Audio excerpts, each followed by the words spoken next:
This week in history, on November 11th, 1918, World War I came to an end with the signing of the Armistice of Compiègne. This agreement marked the cessation of hostilities on the Western Front, and it is celebrated as Armistice Day or Remembrance Day in many countries.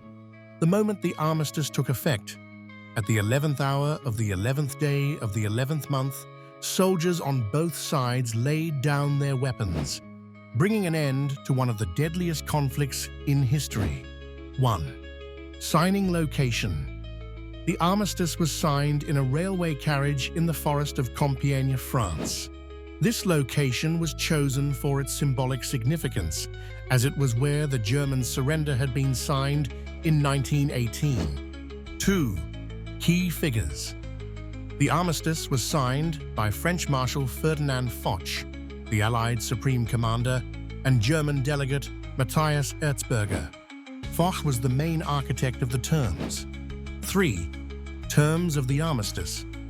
The terms included the cessation of hostilities on the Western Front, the withdrawal of German forces to behind their own borders, the surrender of German aircraft, warships, and military material, and the release of Allied prisoners of war. The Allies also demanded reparations and the occupation of the Rhineland.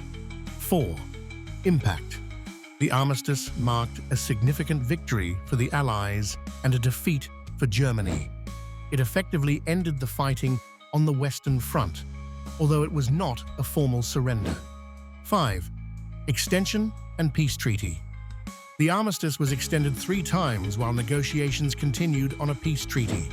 The Treaty of Versailles, which formally ended World War I, was signed on June 28, 1919 and took effect on January 10, 1920.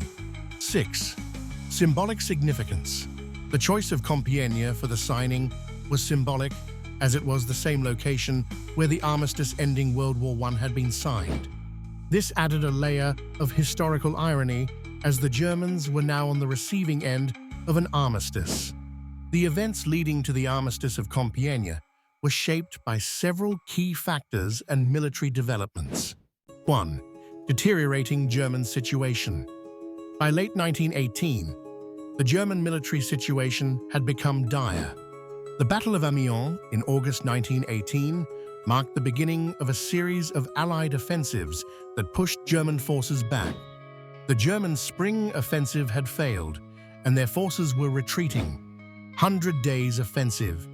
This was a series of Allied attacks starting in August 1918, which included the Meuse-Argonne offensive and the assault on the Saint-Quentin Canal. These offensives significantly weakened German defenses and morale. Allied unity and strength. The Allies, including the United States, France, and Britain, were able to coordinate their efforts effectively. The entry of American troops provided a much-needed boost to the Allied forces. Internal collapse of Central Powers. The Central Powers, including Germany, Austria-Hungary, and the Ottoman Empire, were facing internal collapse. The Ottoman Empire was close to exhaustion, and the Austro-Hungarian Empire was in chaos. German peace overtures. Germany had made several attempts to negotiate peace since 1917, but these were largely dismissed by the Allies.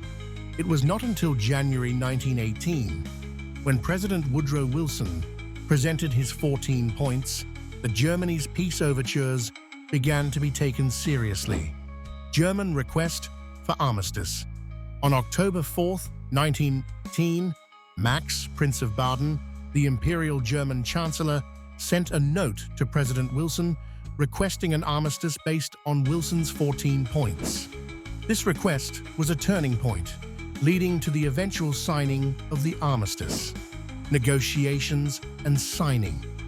The armistice negotiations began on November 8, 1918, and the agreement was signed on November 11, 1918, in the Forest of Compiègne.